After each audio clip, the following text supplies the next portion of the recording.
சகோதரர்களே, அல்லாஹ் என்ன சொல்கிறான்? அவன் தான் இரவில் உங்களை மரணிக்க செய்கிறான். அப்ப நாம் இந்த வசனத்திலிருந்து பெற வேண்டிய மிக முக்கியமான படிப்பினை என்னவென்றால், இரவில் நாம் தூங்கச் செல்கிறோமா இல்லையா, அது மரணம். குர்ஆன் சொல்கிறது. நினைச்சு பாருங்க. உதாரணமாக இரவுல தூங்க செல்லக்கூடியவர் காலையில் எழமாட்டார் என்பது உறுதியாக தெரிந்தால் இரவில் தூங்கவே செல்ல மாட்டார். அப்படியா இல்லையா? சிந்திச்சு பாருங்க.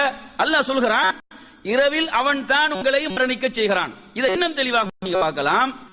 39-42 வரும்போது அல்லாஹு யதஃபல் அன்ஃபுஸ ஹீன மௌத்திஹா, மரணிக்கின்ற போது உயிர்களை கைப்பற்றுவது அல்லாஹ்தான்.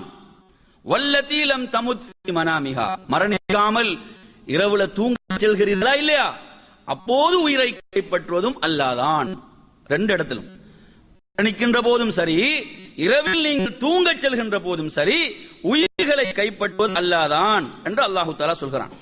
இதை சொல்லிவிட்டு அவன் என்ன சொல்கிறான்? அவன் சில உயிர்கள் வாழுவதற்குரிய உயிர்கள் என்று இருக்கின்றன.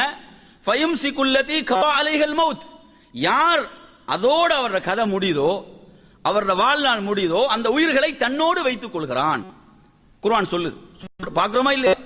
இரவு நல்லா பேசிட்டு தான் தூங்கினார். இரவு நல்லா பேசிட்டு தூங்கினார், காலையில் எழல. எத்தனை எத்தனை செய்திகளை நாம் கேட்டுக்கிறோம். இரவில் நல்லதான் தூங்கினார், எந்த பிரச்சனையுமே இல்லை, ஆனா காலில் எழவில்லை. அல்லாஹ் சொல்கிறான், எவர்களுடைய உயிர்கள் கைப்பற்றப்படும் என்பது அங்கு முடிவாக்கப்படுதோ அந்த உயிர்கள் திரும்பி வரமாட்டாது. வைருசிலுல் உஹ்ரா, மற்றவைகளை எல்லாம் அனுப்புகிறான். எதற்கு? அவங்க குறிப்பிட்ட காலம் வாழ வேண்டி இருக்குது. இதை சொல்லிட்டு அல்லாஹு தஆலா என்ன தெரியுமா சொல்றான்? இன்ன ஃபீ ذلك لآيات لقوم يتفكرون, சிந்திக்கக்கூடிய மக்களுக்கு இதில் பல படிப்பினைகள் உள்ளன, இதில் பல அத்தாட்சிகள் உள்ளன என்று சொல்கிறான். சாதாரணமாக இந்த வசனம் முடிக்கப்படல, இப்படி தான் அல்லாஹ் முடிக்கிறான். உங்களுக்கு இந்த வசனத்தை ஆய்வு செய்து ஒருத்தர் இஸ்லாத்தை ஏற்றுக்கிறார். எலிசன் என்று சொல்ற பிரிட்டனை சேர்ந்த ஒரு வைத்தியர். அவர் என்ன செய்யறாரு? அவர் ஒரு ஆய்வு அறிக்கையை சமர்ப்பிக்கிறார். எகிப்துல கைரோவில் ஒரு மிகப்பெரிய மாநாடு நடக்குது. அந்த மாநாட்டுக்கு அவர் ஒரு ஆய்வு அறிக்கையை சமர்ப்பிக்கிறார். என்ன அவரது ஆய்வு தெரியுமா? ஒருவர் இரவில் தூங்க செல்கின்ற போது, ஒரு ஆணோ பெண்ணோ தூங்க செல்கின்ற போது ஏதோ அந்த உடலில் இருந்து வெளிப்படுகிறது. அது திரும்பி அந்த உடலுக்கு வந்தவுடன் அவர் விழித்துக் கொள்கிறார். இவர் அதாவது கருவிகளை எல்லாம் வைத்து, நவீன கருவிகளை வைத்து இந்த ஆய்வை மேற்கொள்கிறார். ஆனால் மரணித்தால் அந்த உயிர் திரும்பி வருவதில்லை. இது அவரது ஆய்வு. இந்த ஆய்வை இவர் சமர்ப்பிப்பதற்காக தயாரிக்கிறார். அல்லாஹ்வுடைய ஏற்பாடு, அவருக்கு குர்ஆன், அல் குர்ஆன் கிடைக்கிறது. அல் குர்ஆனை படிக்கிறார். அதிலும் குறிப்பாக இந்த வசனம் கிடைக்குது. இந்த வசனத்தை படிக்கிறார். மரணிக்கின்ற போதும் உயிர்களை கைப்பற்றுவது அல்லாஹ்தான், தூங்கச் செல்கின்ற போதும் உயிர்களை கைப்பற்றுவது அல்லாஹ்தான், மரணிக்கக்கூடியவர்களுடைய உயிர்கள் திரும்பி வரமாட்டாது, தூங்கி எழக்கூடியவருடைய உயிர்கள் திரும்பி வரும் என்று இந்த வசனம் அவருடைய கண்களுக்கு படுகிறது. அதை வாசிக்கிறார், சிந்திக்கிறார், ஆய்வு செய்கிறார். அவர் சொல்றார், எனது ஆய்வுகள் அனைத்தையும் அல் குர்ஆன் 14 நூற்றாண்டுகளுக்கு முன்பு மிக தெளிவாக சொல்லிவிட்டது. அஷ்ஹது அல்லா இலாஹ இல்லல்லாஹ் வ அன்ன முஹம்மதர் ரசூலுல்லாஹ், தன்னை அப்துல்லா என்று பிரகடனப்படுத்துகிறார். அப்ப நான் என்ன சொல்ல வர? அல்லாஹ் சொல்றார், இன்ன ஃபீ ذلك லஆயாத்தின் லிகௌமி யதஃபக்கரூன், சிந்திக்கக்கூடிய மக்களுக்கு இதில் என்ன இருக்குது? பல படிப்பினைகள், அத்தாட்சிகள் உள்ளன என்று சொல்கிறான். எனவே நறுமையான சகோதரர்களே, தூக்கம் என்பது மரணம், ஒரு சிறு மரணம். அகுல் மவுத் என்று சொல்வார்கள். தூக்கம் வந்து எப்படி? அகுல் மவுத், மரணத்தின் சகோதரன். என் அருமையான சகோதரர்களே, உண்மையிலேயே அல்லாஹ்வின் ரசூல் ஸல்லல்லாஹு அலைஹி வஸல்லம் அவர்கள் கற்றுத்தந்த துஆக்களை எடுத்து பாருங்கள். இரவிலே தூங்க செல்கிறோம், ஓதக்கூடிய துஆக்களை கொஞ்சம் நினைச்சு பாருங்க. ஓதுறோமா இல்லையான்றது சந்தேகமாக இருக்கு. ஆனா என்னது? அல்லாஹ்வின் ரசூல் கற்றுத்தந்த துஆக்கள், பிஸ்மிக அல்லாஹும்ம அமூது வ அஹ்யா, அல்லாஹ்வுடைய பெயரை சொன்னவர்களாக, அல்லாஹ்வுடைய பெயரை சொல்லி நான் மரணிக்கின்றேன், பிறகு உயிர் தெழுகிறேன். அமூத் மவுத், தூங்கி எழுந்த பிறகு ஓதக்கூடிய துஆவை எடுத்து பாருங்க. அல்ஹம்துலில்லாஹில்லதி அஹ்யானா பஅதமா அமாதனா வ இலைஹின் நுஷூர், எம்மை மரணிக்க செய்து பிறகு எம்மை உயிர்ப்பித்த அல்லாஹ்வுக்கே எல்லா புகழும், அவன் பக்கம்தான் நாம் திரும்பி செல்லவிருக்கிறோம். அதே மாதிரி மிக தெளிவாக, இன்னும் தெளிவாக முஸ்லிம்ல நீங்க பார்க்கலாம்.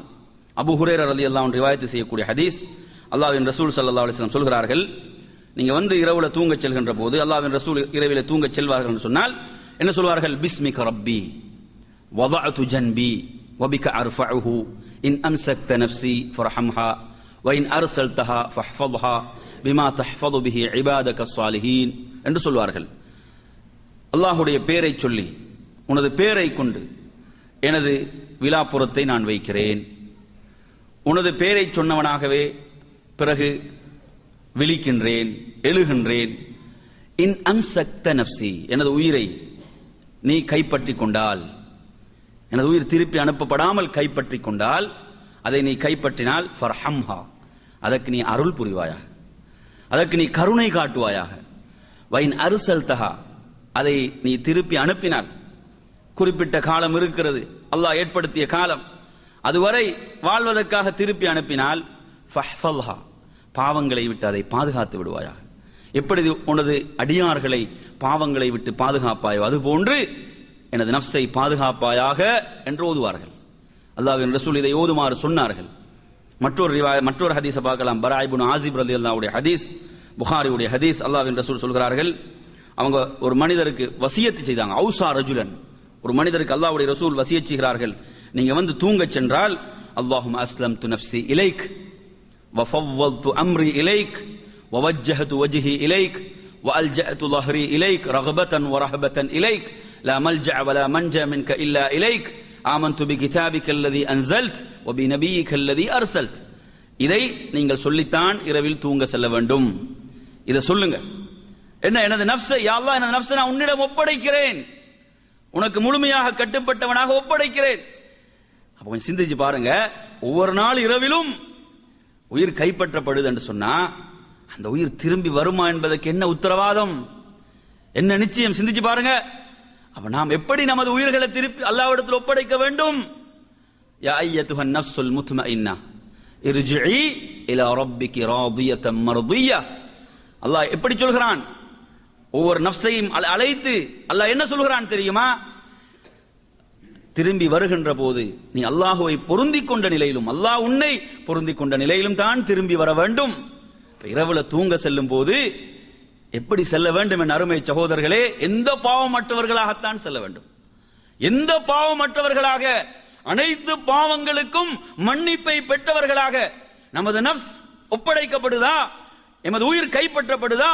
எந்த பாவமற்ற தூய்மையானதாகத்தான் அது ஒப்படைக்கப்பட வேண்டும். என்ன நிச்சயம் கால் எழுவோம் என்றது சிந்திச்சு பாருங்க. அப்ப எது தள்ளி போடப்படக்கூடாது தெரியுமா? தௌபா, பாவங்களுக்கு மன்னிப்பை தேடுவதற்குதே, அது தள்ளி போடப்படவே கூடாது. செய்கிறார்கள், ரமலான் வரைக்கும் தள்ளி போடுவார்கள். 27வது நோன்பு வரட்டும், பார்த்துக் கொள்வோம். என் அருமையான சகோதரர்களே, அல்லாஹ் தஆலா அந்த ரஹ்மான் எப்படிப்பட்டவன்? அல்லாஹ்வுடைய ரசூல் சொல்கிறார்கள், அவனுடைய கரங்கள் பகல் முழுவதும் விரிக்கப்பட்டிருக்கின்றன. எதற்கு விரித்து வைத்திருக்கான்? இரவிலே பாவம் செய்தவர்களுக்கு மன்னிப்பு வழங்குவதற்கு. இரவு முழுவதும் விரித்து வைத்திருக்கிறான். பகல் காலங்களில் பாவம் செய்தவர்களுக்கு மன்னிப்பு வழங்குவதற்கு அல்லாஹ்வுடைய ரசூல் குறிப்பிட்டார்கள். இப்படி திறந்தே இருக்கக்கூடிய தௌபாவுடைய வாயில் அடைக்கப்படும். எப்போது? ஹத்தா இதா ஹதர அஹதஹுமுல் மௌத், மரணத்துடைய அந்த நேரம், உயிர் தொண்டை குழி அடைகிறது, கடைசி நேரம், அப்ப தௌபாவுடைய வாயில் அடைக்கப்படும். அதற்கு பிறகு அவன் கெஞ்சினாலும் கதறினாலும் எந்த பயனும் இல்லை. கல்லா இன்னஹா கலிமா என்று அல்லாஹ் சொல்கிறான். கால ரப்பிர்ஜூன் என்றான். அந்த கடைசி நேரத்தில் சொல்கிறான், கொஞ்சம் திருப்பி அனுப்பு. லஅல்லி அமலு சாலிஹா, நான் நல்ல அமல்கள் செய்வேன். ஃபீமா தரக்து, விட்டு விட்டு வந்த சந்தர்ப்பங்களை எல்லாம் பயன்படுத்தி நல்ல அமல்கள் செய்வேன். கல்லா இன்னஹா கலிமா, அல்லாஹ் சொல்றான். இது வெறும் வார்த்தை, வார்த்தைக்கு எந்த பெருமதியுமே இல்லை. இது வெறும் வார்த்தை அல்லாஹ் சொல்கிறான். சிந்தித்து பாருங்க. இந்த வாயில் அடைக்கப்பட்டு இரவுல தூங்க செல்லக்கூடிய அல்லாஹ் என்று சொல்கிறார்கள். இந்த துஆவை இப்படி அல்லாஹ், யா அல்லாஹ், ஒப்படைக்கிறேன், பக்கம் நான் எனது கருங்கள் எல்லாம் ஒப்படைக்கிறேன், எனது முகத்தை திருப்பிட்டு திருப்பி விட்டேன், விரும்புகிறேன், பயப்படுகிறேன், நமது மீது திரும்புதல் அனைத்து உன்னிடம் தான், உனது வேதத்தை நம்பி தூதரை என்று சொல்லி இந்த பிரார்த்தனை ஒருவராக ஒருவர் அவர் மரணித்தார். அவர் ஃபித்ராவிலே மரணிக்கிறார். அல்லாஹ்வின் ரசூல் சொல்கிறார்கள், ஒவ்வொரு குழந்தையும் என்று சொல்றாங்க. அதே ஃபித்ராவை தான் இங்க பயன்படுத்துறாங்க. ஃபித்ராவில மரணிக்கிறார். இஸ்லாம் என்ற இந்த இயற்கையான நெறியில் அவர் மரணிக்கிறார். இந்த துஆ அப்ப நாங்க இரவு செல்கின்ற போது சிந்திச்சு பாருங்க, உணர்வு இருக்கா? ஒரு மரணம், நான் அல்லாஹ்விடத்தில் எனது உயிர் இப்ப கைப்பற்றப்படுது, நான் பாவமற்ற நிலையில் தான் எனது உயிர் கைப்பற்றப்பட வேண்டும், மறுபடியும் கிடைக்குமா தெரியாது, இது கிடைக்கலாம். அப்படி எந்த உணர்வுகள் இருக்குதா? சொல்றாங்க, எனக்கு சினிமா பாடல்கள் கேட்டுக்கொண்டேதான் தூக்கம் இல்லாட்டி தூக்கமே வராது சொல்கிறார்கள். சிலர் சினிமா பார்த்து கொண்டுதான் தூங்க வேண்டும் என்பார்கள். அதாவது இறை உணர்வே இல்லை, இறை சிந்தனை. அல்லாஹ்வை பற்றிய ஆயிஷா ரலியல்லாஹு அன்ஹா சொல்கிறார்கள், கான நபி ஸல்லல்லாஹு அலைஹி வஸல்லம் யுذكرுல்லாஹ குல்லி யன். ஆயிஷா ரலியல்லாஹு எல்லா நேரங்களிலும் அல்லாஹ்வை நினைவு கூர்பவர்களாகவே இருப்பார்கள். ஏன்? அப்படியே உயிர் பிரியவர். உயிர் பிரிகின்ற போது அல்லாஹ்வுடைய நினைவற்றவர்களாக உயிர் பிரியக்கூடாது. அல்லாஹ்வுடைய நினைவுகளோடு நீங்க பார்த்திருப்பீங்க, சில வருடங்களுக்கு முன்னால மதீனாவுல ஒரு காட்சி, எங்க மஸ்ஜித் நபவியில ஒருத்தர் சுஜூதுல மரணிக்கிறார். என் அருமையான சகோதரர்களே, சுஜூத் அடியான் அல்லாஹ்வுக்கு மிக நெருக்கமாக இருக்கக்கூடிய சந்தர்ப்பம். ஒரு அடியான் அல்லாஹ்வுக்கு மிக நெருக்கமாக இருக்கக்கூடிய சுஜூத்ல மரணிக்கிறார். சிந்திச்சு பாருங்க. அப்ப நாம் எமது உயிர்கள் எப்படி கைப்பற்றப்பட வேண்டும் என்று விரும்புகிறோம்? எமது உயிர்கள் அல்லாஹ்விடத்தில் எப்படி ஒப்படைக்கப்பட வேண்டும் என்று நாம் விரும்புகிறோம்? எப்படி பிரார்த்தித்துக் கொண்டிருக்கிறோம்? அல்லாஹ்வின் ரசூல் சொல்கிறார்கள், குல்லு அப்தி யுபஅஸு அலா மா மாத அலைஹி. ஒவ்வொரு மனிதனும் எந்த நிலையில் மரணிக்கின்றானோ அதே நிலையில் தான் எழுப்பப்படுவான். இத்தாலியில ஒரு சில வாரங்களுக்கு முன்னால பார்த்திருப்பீங்க, ஒரு உதைப்பந்தாட்ட போட்டி நடக்குது. அந்த உதைப்பந்தாட்ட போட்டி நடக்கும் அந்த களத்திலே ஒருத்தர் விழுகிறார் கீழே, ஒரு போட்டியாளர் அப்படியே மரணிக்கிறார். அவகாசம் கொடுக்கப்படுதா போட்டி முடியும் வரைக்கும்? பாருங்க, அதே நிலையில் மரணிக்கிறார். என் அருமையான சகோதரர்களே, நாம் அல்லாஹ்விடத்தில் எப்படி பிரார்த்தித்துக் கொண்டிருக்கிறோம்? ஒவ்வொரு மனிதனும் எந்த நிலையில் மரணிக்கிறான் என்று அல்லாஹ்வின் ரசூல் சொன்னாங்க. அல்லாஹ்வுடைய நினைவில் அவன் மரணித்தால் இவ்வளவு பெரிய நஷ்டம், கைசேதம். அல்லாஹ்வுடைய நினைவுகளோடு மரணிக்க வேண்டும். அல்லாஹ்வுடைய நினைவுகளோடு நமக்கு செய்ய வேண்டும். அதைத்தான் இந்த ஹதீஸ் சொல்லுகிறது. அருமையான சகோதரர்களே, எனவே ஒவ்வொரு மனிதனும் இரவில் தூங்கச் செல்கிறானா, இது மரணம், இது ஒரு சிறு மரணம். அப்படி அவன் மரணத்தை நினைவு கூற வேண்டும் என்பதற்குத்தான் அல்லாஹ் இந்த ஏற்பாட்டை செய்திருக்கிறான்.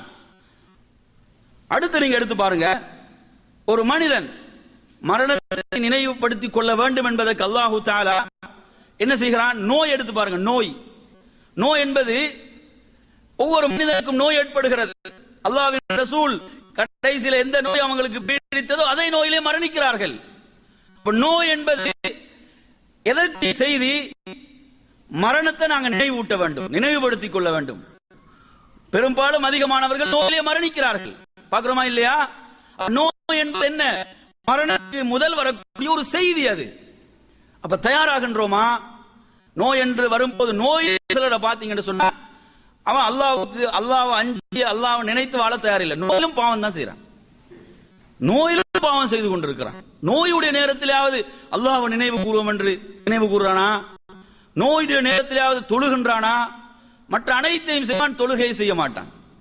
அருமையான சகோதரர், நோய் இதற்குரிய ஒரு செய்தியாக முன்கூட்டி அனுப்பப்படுகிறது என்று சொன்னால், மரணத்துக்கு முதல் வரக்கூடிய செய்தி இது, ஒரு மெசேஜ் இது.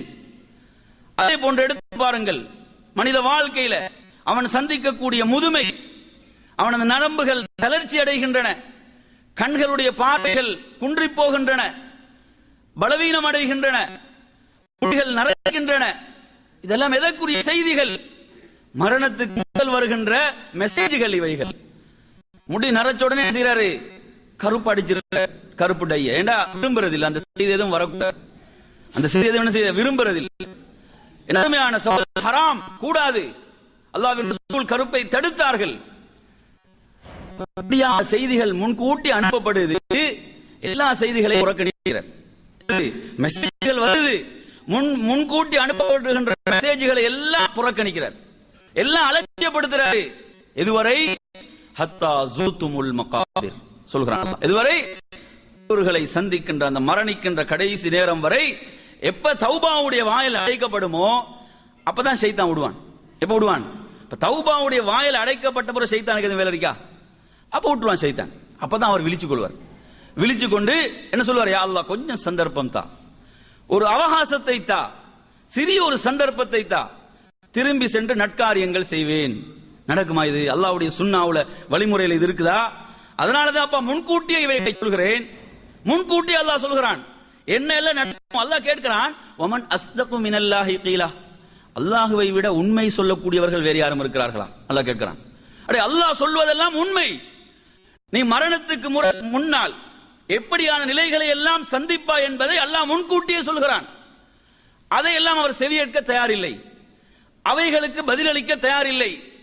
சிந்திச்சு பாருங்க என் அருமையான சகோதரர்களே. ஆனால் எப்ப அவர் கண் திறக்கிறார் என்று சொன்னா, தௌபாவுடைய வாயில், மன்னிப்புடைய வாயில் எப்ப அல்லாஹ் அதை அடைக்கிறானோ அப்போது அவர் கண் விழித்து கதறுகிறார், கெஞ்சுகிறார், மன்றாடுகிறார். எந்த பயனும் இல்லை. எனவே அருமையான சகோதரர்களே, அதே போன்று நபிகள் நாயகம் ஸல்லல்லாஹு அலைஹி வஸல்லம் அவர்கள் தனது வாழ்